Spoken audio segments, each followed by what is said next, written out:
Hello friends, मैं यशवीन आपका स्वागत करती हूँ तक्षशिला ट्यूटोरियल्स के ऑनलाइन चैनल पर।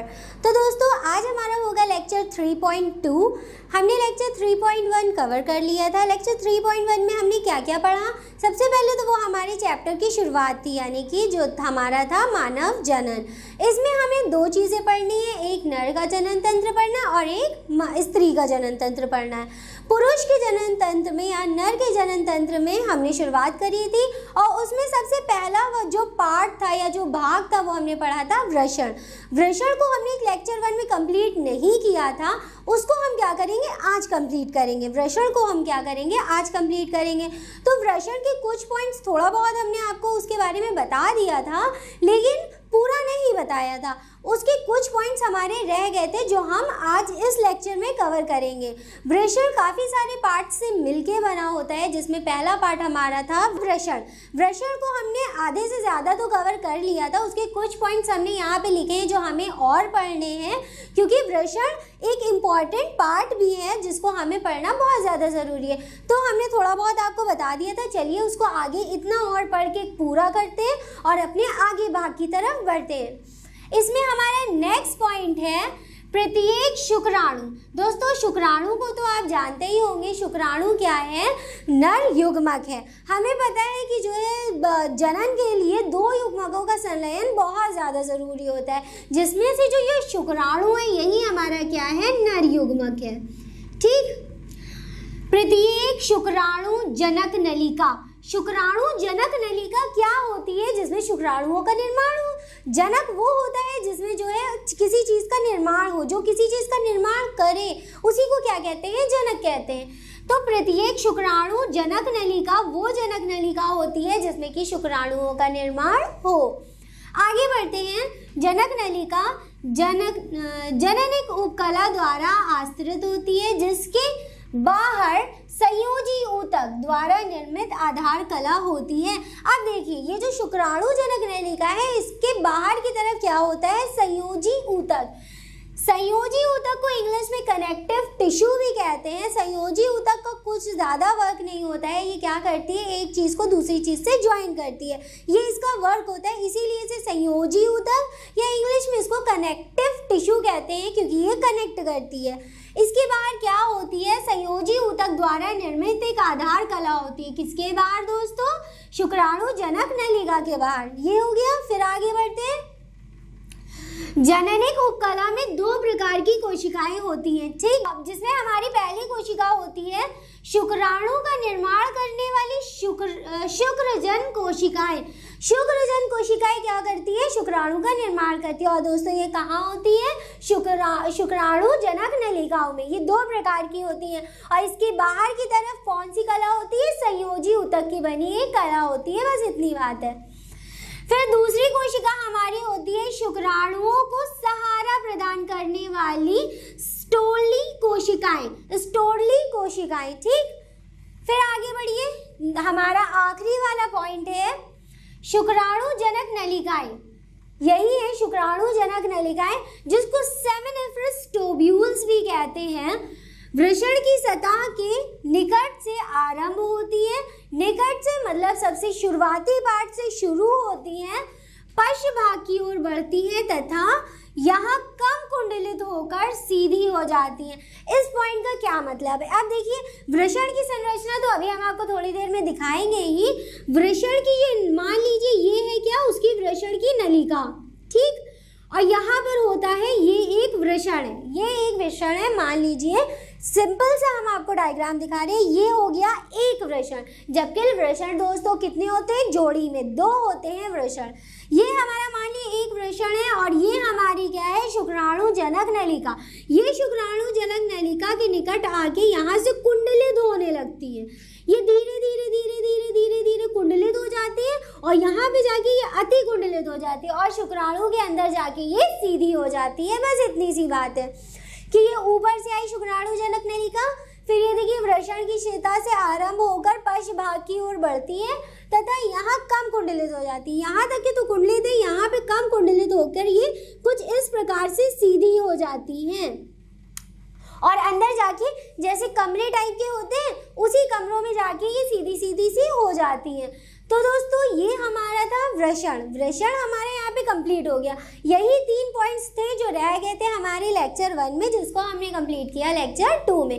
वृषण कंप्लीट हो गया। चलिए अपने नेक्स्ट भाग की तरफ, मतलब अब हमारा दूसरा भाग देखेंगे, क्योंकि हमने वृषण में कितने भाग पढ़ने थे, 11 भाग थे। 11 भाग में पहला भाग अब हमारा कंप्लीट हो गया है, और अब हम पहले भाग को कंप्लीट करने के बाद कौन सा भाग पढ़ेंगे, दूसरा भाग। याद रखिएगा दोस्तों, 11 भाग थे। नर जनन तंत्र में कितने भाग थे, 11 भाग थे। 11 भाग में सबसे पहला भाग हमारा क्या था, वृषण। ठीक, वृषण के बाद अब आता है वृषण कोश, जिसको स्क्रोटम भी कहते हैं। वृषण कोश को पढ़ेंगे। अब देखिए वृषण कोश, उसके नाम ही से समझ में आ रहा है वृषण कोश क्या होगा, वृषण के ऊपर का एक कवर होगा। तो चलिए उसको भी चल के देख लेते हैं। तो दोस्तों अब बात आती है नर के जनन तंत्र के दूसरे भाग की, जिसको कहते हैं वृषण कोश। ठीक, वृषण कोश को इंग्लिश में स्क्रोटम कहते हैं। नाम क्या है इसका, वृषण, मतलब कुछ रिलेट करता होगा वृषण से, और कोश मतलब कि वृषण का कोश। वृषण की तो बात हमने पढ़ ली थी कि वृषण क्या होता है, उसमें शुक्राणु बनते हैं, उसमें शुक्राणु जनन होता है, शुक्राणु जनक नलिकाएं होती हैं। लेकिन शुक्राणु का जो वृषण कोश है, स्क्रोटम है, वो क्या करता है, उसको एक सुरक्षा प्रदान करता है, उसके ऊपर का एक आवरण बनता है। कोश जैसे कि आप सब जान ही सकते हैं, कोश का मतलब होता है कोई ऐसा एक थैलीनुमा स्ट्रक्चर जिसके अंदर कोई सामान हो, कोई चीज हो। तो क्या चीज है उसके अंदर, वृषण है। और वृषण किस चीज से ढका हुआ है, वृषण कोश से ढका हुआ है। चलिए इसके पॉइंट्स देख लेते हैं। टांगों के बीच में लटका हुआ थैलेनुमा कोश, ये क्या होता है, एक थैलेनुमा कोश होता है जिसमें क्या चीज स्थित होती है, वृषण स्थित होता है। ठीक, वृषण स्थित होता है। वृषण कोश कहलाता है जिस चीज में, यानी कि जिस जगह पर वृषण स्थित होता है उसको क्या कहते हैं, वृषण कोश कहते हैं। फिर आगे देखते हैं, यह पतली रोम युक्त त्वचा द्वारा घिरा होता है। वृषण कोश किसके थ्रू घिरा होता है, एक पतली रोम युक्त त्वचा के थ्रू। फिर तीसरा पॉइंट हमारा है, वृषण कोश एक आंतरिक वृषण पट्ट द्वारा 2 कक्षों में विभक्त होता है। अब इसका मतलब क्या है, हमारे पास कितने वृषण होते हैं, 2 वृषण होते हैं, जो कि एक लाइन द्वारा एक दूसरे से विभक्त होते हैं।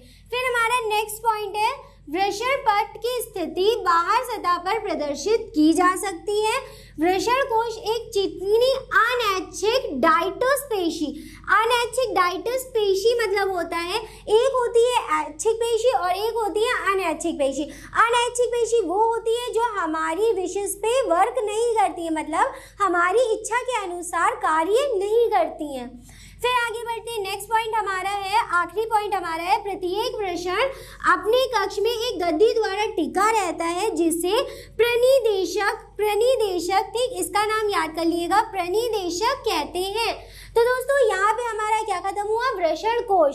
सबसे पहला भाग था हमारा वृषण, दूसरा भाग था वृषण कोश। अब हम अपना तीसरा भाग पढ़ेंगे। दोस्तों अब हमारा तीसरा भाग है जिसको कहते हैं शुक्रवाहिकाएं। शुक्रवाहिकाओं को इंग्लिश में वास एफर्शिया भी कहते हैं। तो चलिए देखो दोस्तों, देखते हैं हमें इसमें क्या पढ़ना है। इसमें सबसे पहला हमारा पॉइंट है ये रोमावी स्तंभी कोशिकाओं। रोमावी स्तंभी कोशिकाएं क्या होती हैं, ये होती हैं सीलिएटेड कॉलमनल सेल। ये कुछ इस प्रकार से होती है, मान लीजिए ये एक सतह है और इस सतह पर जब इस टाइप के छोटे छोटे से रोम निकल आते हैं, ठीक, छोटे छोटे से रोम, या आप इसको हेयर भी कह सकते हैं। ये कुछ रोम लाइक स्ट्रक्चर या हेयर लाइक स्ट्रक्चर होता है, इसी को बोलते हैं सीलिया। ठीक, इसीलिए इसमें जो इस प्रकार की कोशिकाएं मिलती हैं इसको सीलिएटेड कॉलमनल सेल्स मतलब होता है कोशिका, रोमाभी मतलब ही यही होता है कि ये जो इसमें छोटे छोटे से हेयर होते हैं, ठीक, इसी को कहते हैं रोम। रोम मतलब होते हैं बाल और ये होता है कुछ हेयर लाइक स्ट्रक्चर। इसीलिए इसमें क्या होती है, सिलिएटेड कॉलमनल सेल्स होती हैं। कि एकल उपकला, एकल उपकला मतलब होता है केवल एक एपिथेलियल सेल्स होती है। एक उपकला मतलब आप ऐसे भी कह सकते हैं कि ये हमारी जो स्किन होती है, हमारा हाथ है, हाथ के ऊपर क्या चढ़ी होती है, एक त्वचा चढ़ी होती है। त्वचा के ऊपर, त्वचा क्या है, हमारी त्वचा के ऊपर कुछ रोम होते हैं, रोम मतलब बाल होते हैं। तो वही इसी प्रकार से इसमें भी यही होता है कि एकल उपकला होती है। एकल उपकला मतलब सिंगल होती है, ये जो लेयर दिख रही है सिंगल होती है और इसके ऊपर कुछ इस प्रकार से कहते हैं रोम भी देखने को मिलते हैं। ठीक, फिर आगे बढ़ते हैं। से आश्रित नलिकाएं हैं। नलिकाएं दोस्तों आप सभी जानते होंगे नलिकाएं क्या होती हैं, एक ट्यूब्स होती है, ये कुछ इस प्रकार की होती है। देख लिए एकल कला से बनी है और इसके ऊपर क्या है, रोम है। ये कुछ इस प्रकार की पूरे में ऐसे ही बनी हुई है, ऊपर भी रोम है, नीचे भी रोम है, सब तरफ है। और ये है क्या, एक नलिका है। नलिका मतलब एक ट्यूब है। ये 10-20 सूक्ष्म नलिकाएं हैं। फिर आगे बढ़ते हैं। वृषण की पश्च सतह पर एक लंबी नलिका होती है जिसको एपिडिडाइमस कहते हैं। एपिडिडाइमस को हिंदी में अधिवृषण बोलते हैं, जो कि हमारा नेक्स्ट भाग है। तो दोस्तों अब हमारा चौथा भाग क्या है, अधिवृषण। अधिवृषण को इंग्लिश में एपिडिडाइमस बोलते हैं। एपिडिडाइमस भी एक नलिका ही होती है। इसको हम पढ़ेंगे। इसका पहला पॉइंट है, प्रत्येक वृषण में शुक्र वाहिकाएं परस्पर संलयित करके एक वाहिनी बनाती है, जिसे अधिवृषण कहते हैं। अब इसका क्या मतलब है, अब देख लिए। जैसे ये वाली जो वाहिकाएं हैं शुक्र वाहिकाएं हैं, ये अभी मान लीजिए सीधी जा रही है। ठीक, सीधी जाके ये कुंडलित हो गई। ये कुछ इस प्रकार से धीरे धीरे करके कुंडलित होने लगी। कुंडलित मतलब होता है कि मुड़ने लगी। कुछ इस प्रकार से मुड़ती मुड़ती मुड़ती मुड़ती चली गई, फिर और मुड़ गई और मुड़ गई और मुड़ गई और मुड़ मुड़ के और संलयित हो गई और ज़्यादा डेंस होती चली गई। डेंस मतलब बहुत अति कुंडलित होती गई। तभी ये जो प्रोसेस, ये जो नलिका बनाई इसने, ये क्या बनाई, एपिडिडाइमस, जिसको क्या कहते हैं, अधिवृषण कहते हैं। ठीक, फिर से हम एक बार ये पॉइंट बता देते हैं। प्रत्येक वृषण में जो शुक्र वाहिकाएं होती हैं, शुक्र वाहिकाएं अभी आपको बताई 10 से 20 सूक्ष्म नलिकाएं होती हैं। ये आगे जाकर संलयित हो जाती हैं, संलयन करके एक वाहिनी बनाती हैं, जिसे क्या कहते हैं, अधिवृषण कहते हैं या एपिडिडाइमस कहते हैं। फिर नेक्स्ट पॉइंट हमारा आखिरी पॉइंट है, यह लगभग 6 सेंटीमीटर लंबी होती है। 6 सेंटीमीटर तक लंबी होती है। संकरी मतलब काफी पतली होती है। अत्यधिक कुंडलित, जैसे कि हमने बताया आपको कि ये जो नलिकाएं होती हैं आगे और कुंडलित हो जाती हैं और क्या बना देती हैं, अधिवृषण या एपिडिडाइमस बना देती हैं। अत्यधिक कुंडलित नलिका है, ये भी एक नलिका है दोस्तों। ये दोनों एक नलिकाएं हैं, बस क्या है, ये वाली कम कुंडलित है, 10 से 20 सूक्ष्म नलिकाएं हैं ये, और वही नलिकाएं आगे जाके जब और ज्यादा कुंडलित हो जाती है, अपने में घूम जाती हैं।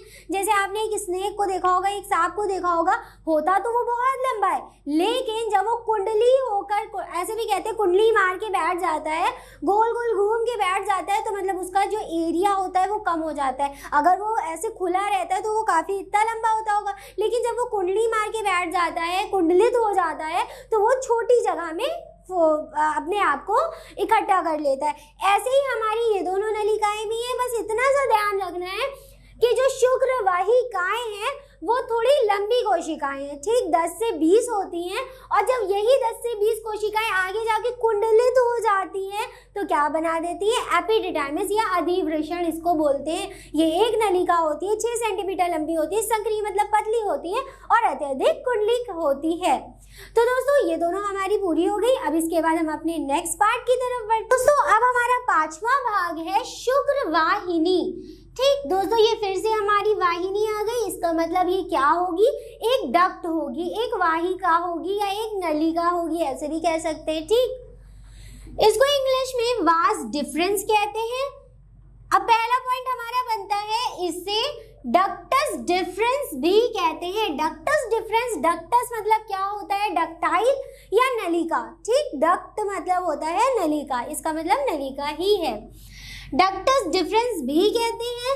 प्रत्येक वृषण के पुष्प अधिवृषण से लगभग 30 सेंटीमीटर लंबी सीधी नलिका निकलती है, जिसे शुक्रवाहक नली कहते हैं। शुक्रवाहक नली कह लिए या शुक्र वाहिनी कह लिए, एक ही बात है। ठीक, ये कहाँ से निकलती है, प्रत्येक वृषण के पुष्प मतलब पीछे वाले भाग से, जहाँ पे एपिडिडाइमस खत्म होती है वहां से निकलती है। फिर वहां से लगभग 30 सेंटीमीटर तक लंबी होती है और यहाँ एक सीधी निकलती हुई नलिका है, और इसे ही क्या कहते हैं, शुक्र नलिका या शुक्रवाहक नलिका। फिर इसका नेक्स्ट पॉइंट है, या मूत्राशय के पश्च सतह के ऊपर से जाती है। मूत्राशय वो होता है जहाँ पे सारा मूत्र मतलब यूरिया इकट्ठा होता है। इसको इंग्लिश में यूरिनरी ब्लैडर भी बोलते हैं। कि पश्च सतह के ऊपर से जाती है जहाँ यह शुक्राशय वाहिनी। अब नेक्स्ट हमारा पार्ट हम यही पढ़ेंगे, सेमाइनल डक्ट बोलते हैं इसको, ठीक, ये कहाँ इसके बारे में पढ़ेंगे। और से जुड़कर स्खलन वाहिनी एजैकुलेटरी डक्ट बनाती है, ठीक। अब देखिए हम लाइन वाइज चल रहे हैं कि कौन किससे जुड़ी है। एपिडिडाइमिस से जुड़ी हुई क्या है हमारी शुक्रवाहिनी। अब शुक्रवाहिनी से ही जुड़ी हुई ये दोनों डक्ट और आती है, दोनों नलिका या वाहिनी और आती है। दोस्तों याद रखिएगा वाहिनी और नलिकाएं दोनों एक ही बात है, ठीक। इसके बाद हमें पढ़ना है शुक्राशय वाहिनी या शुक्राशय पढ़ेंगे। और उसके बाद हमें पढ़ना होगा स्खलन वाहिनी जो कि है एजैकुलेटरी डक्ट। और इन दोनों वाहिनियों को और पढ़ने के बाद हमारा लेक्चर कंप्लीट हो जाएगा। तो चलिए दोस्तों इसके बाद पढ़ेंगे शुक्राशय।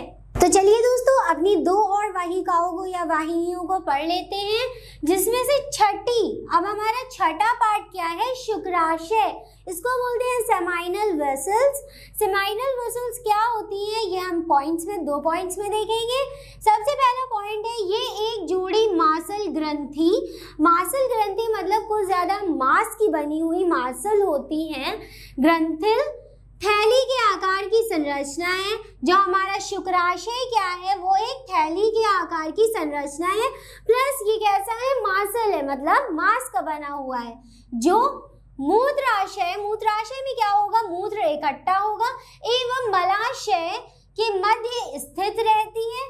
प्रत्येक शुक्राशय से एक अंधवर्ध निकलती है जिसकी ग्रंथिल कोशिकाओं से शुक्रिय तरल का स्त्राव होता है, ठीक। अब क्या है, इसमें से एक शुक्रिय तरल का स्त्राव होता है।